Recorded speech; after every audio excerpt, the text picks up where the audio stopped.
Jadi kalau do aku nekat ada kena bunuhan tuh. Pak Dil kenal dia, Pak. Kenal. Kenal. Saudara kenal.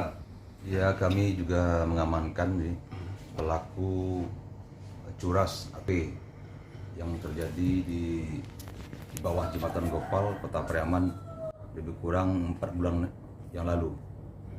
Di mana korbannya adalah remaja juga yang sedang tidur di bawah jembatan tersebut.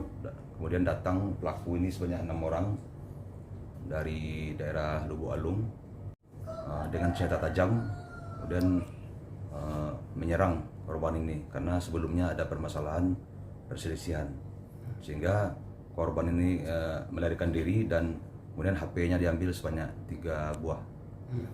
Para pelaku ini kemarin diamankan di daerah Lubuk Alung tanpa perlawanan.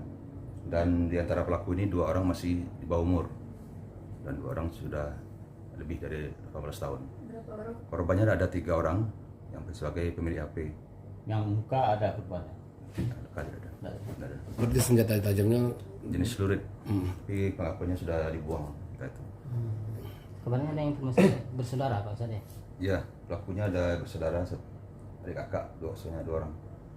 Tetap kita proses, anak di bawah umur tetap bisa kita tahan sepanjang sudah berusia lebih dari 14 tahun. Penahanan di polisi paling lama cuma 15 hari.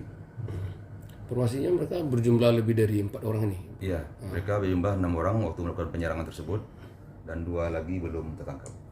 Pasal yang kita terapkan ini 365 tentang curas pencurian dengan kekerasan, ancaman di atas 5 tahun. Mereka misalnya beraksi di mana, Pak?